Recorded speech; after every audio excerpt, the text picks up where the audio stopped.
Assalamualaikum warahmatullahi wabarakatuh, teman-teman semua. Jadi, pada video kali ini saya akan menjelaskan mengenai perhitungan dari evaluasi biomekanika dan juga recommended weight limit yang disarankan oleh NIES untuk mata kuliah biomekanika ini.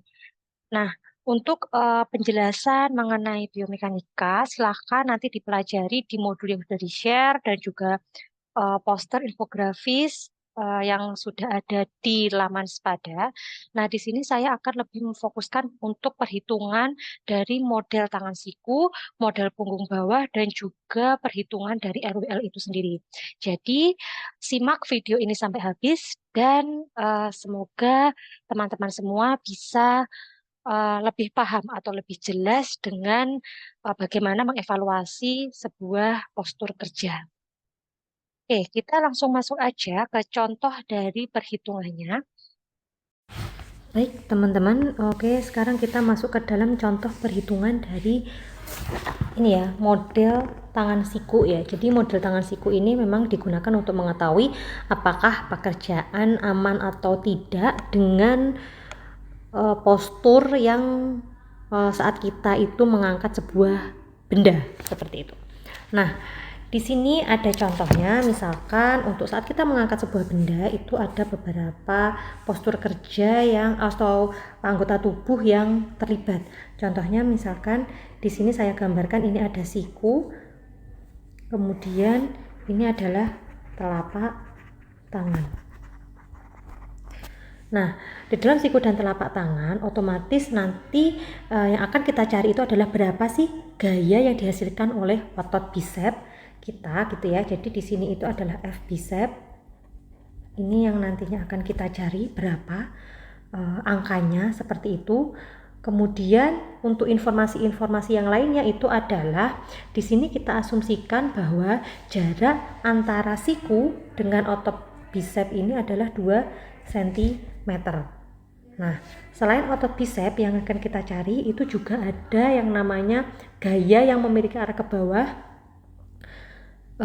atau F lengan yang diasumsikan itu berada 15 cm dari siku. Jadi selain F bicep itu juga ada F lengan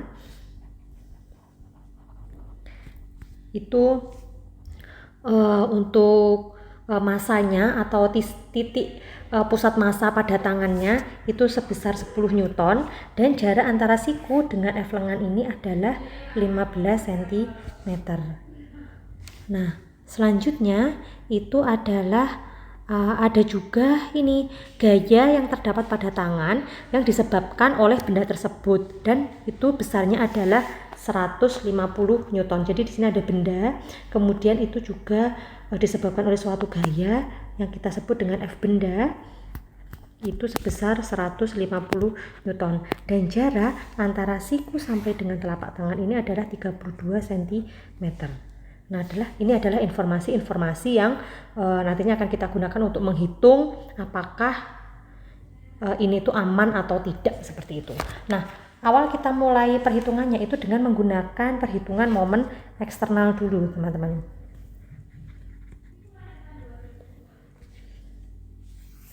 Nah, untuk perhitungan momen eksternal ini, itu yang pertama adalah kita harus menghitung MCQ-nya. Itu sama dengan MA ditambah MB sama dengan dimana M itu rumusnya adalah FA dikalikan D ditambah FB kalikan D. Nah, kemudian kita akan masukkan angka-angkanya dimana F-nya ini adalah minus. Nah, ini ya, FA ini adalah ini ya gaya benda ini karena dia ke bawah makanya kita ada minus 150 Newton. Nah, dikalikan dengan jarak antara siku dengan telapak tangan sini. Nah, ini itu adalah 32 cm. Kemudian kita jadikan meter, maka ketemu 0,32 meter. Ditambah dengan FB. FB itu adalah ini F lengan. F lengan ini karena dia juga mengarah ke bawah, maka minus 10 Newton dikalikan dengan jarak antara siku dengan F lengan itu adalah 15 cm yang kita jadikan meter, maka ketemu 0,15 meter. Kemudian kita kalikan 150 dikalikan 0,32 ketemu minus 48 Newton meter ditambah minus 1,5 Nm ya. Kita jumlahkan itu ketemu minus 49,5 Nm. Nah, ini sudah ketemu untuk momen eksternalnya. Nah, bagaimana untuk momen internalnya? Nah, untuk momen internalnya itu kita bandingkan. Jadi, tadi kan MCQ-nya kan ketemu MCQ itu sama dengan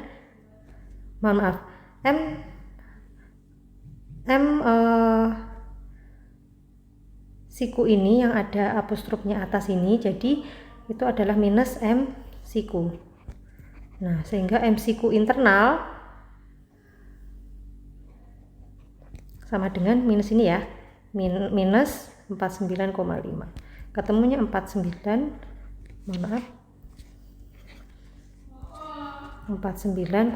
Newton meter. Nah, kemudian M siku internal sama dengan F siku dikalikan D ditambah F bisep dikalikan dengan D. F sikunya berapa? Ketemu F siku kali D, karena D-nya di sini itu adalah 0, maka F siku kali 0 pasti hasilnya adalah 0 ditambah F bisep kalikan dengan D. Nah, M siku internal itu kan ketemunya 49,5 sama dengan 0, otomatis langsung diabaikan ya, langsung F bisep dikalikan. Nah, jarak antara siku dengan F bisep yang di sini adalah 2 cm, maka kita jadikan meter, ketemunya 0,02 meter. Maka F bisep ketemu 2475 Newton. Nah, dia bernilai positif ya, artinya gaya ke atas. Jadi dapat disimpulkan bahwa pekerjaan untuk menahan benda ini itu sebesar 15 kilo yang dilakukan oleh seseorang ini itu menghasilkan MCQ-nya itu sebesar 49,5 Newton meter dan F bisepnya itu sebesar 4975 meter. Apakah ini aman? Nah, untuk menentukan apakah ini aman atau tidak itu dilihat dari perbandingan antara dari tuntutan pekerjaan dan juga kapasitas. Nah, untuk tuntutan pekerjaan dan juga kapasitas itu, kalau tuntutan pekerjaan itu kita simbolkan D, kalau untuk kapasitas itu kita simbolkan C. Nah, tuntutan pekerjaan ini kan masih di angka 2475, maka D itu masih kurang dari C, maka ini bisa dibilang aman, seperti itu. Nah, itu adalah perhitungan untuk model dari tangan siku. Kita lanjut ke yang selanjutnya, yaitu untuk model punggung bawah ya. Jadi di sini itu ada kasus, contohnya misalkan ada seseorang yang hendak mengangkat dus air kemasan dengan bobotnya itu adalah sebesar 11,52 kg. Jadi untuk masanya, untuk masa bebannya itu adalah 11,52 kg. Itu. Dan untuk masa pekerjanya, masa tubuh pekerjanya itu adalah 65 kg, dengan kita asumsikan gravitasinya itu adalah 10 per meter per second kuadrat. Nah, untuk posisinya kurang lebih itu adalah seperti ini. Nah, ini. Jadi ini ada seseorang yang sedang mengangkat kardus seperti itu, dan jarak antara ini punggung bawah dengan leher dengan punggung atas ini itu adalah sekitar 0,2 meter. Sedangkan jarak antara punggung bawah ini dengan meja bendanya itu adalah sekitar 0,6 meter. Nah, kemudian kita akan menghitung dulu untuk momen eksternalnya. Jadi nanti kita akan menggunakan istilah ada L5S1. Jadi ini adalah lumbar kelima dan sakrum ke-1 karena memang berhubungan dengan punggung bawah.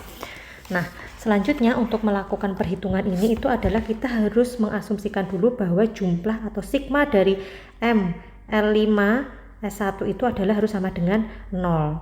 Sehingga saat perhitungan M L5S1 ditambah M L5S1 itu sama dengan 0.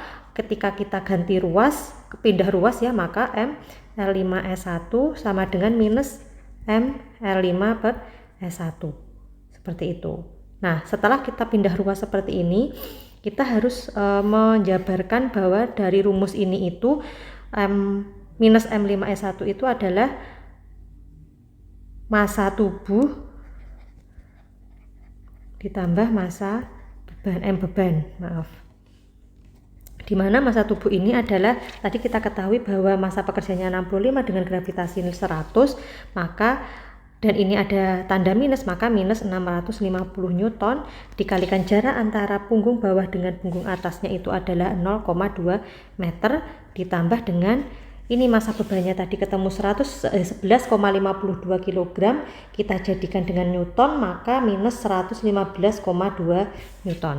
Ini 115,2 Newton dikalikan jarak antara punggung bawah dengan bendanya itu adalah 0,6 meter.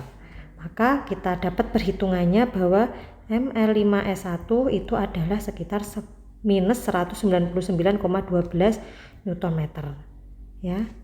Maka tadi kan minus ini kita lihat lagi ke rumusan yang ini. Ketika ada rumusan yang ini ML5S1 adalah minus ML5S1, maka ML5 per S1 sama dengan minus dari 199,12 Newton meter adalah 199,12 Newton meter. Oke, selanjutnya ini adalah momen eksternalnya, kita ketemu di angka 199 ini. Bagaimana untuk momen internalnya ya? Jadi ini adalah eksternal. Oke, kita masuk ke momen yang internal. Untuk momen internalnya, jadi M L5 per S1 itu sama dengan F otot dikalikan dengan D, di mana M ini tadi hasilnya adalah dari sini 199,12 sama dengan F otot dikalikan dengan D sama dengan F otot dikalikan dengan D-nya itu adalah 0,03 meter. Seperti itu, maka F ototnya ketemu ini per ini, ketemunya 199,12 Newton meter per 0,03 meter. Maka F ototnya atau gaya ototnya itu adalah 6637,33 Newton. Ini karena positif maka dia ke atas. Nah,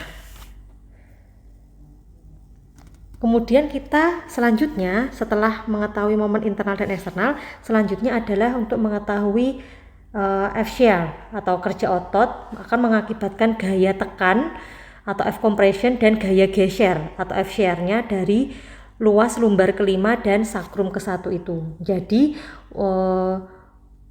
untuk mengetahui gaya tekan atau F compression dan gaya gesernya F shear, maka ada rumusan lagi setelah kita menghitung momen internal dan eksternal ini adalah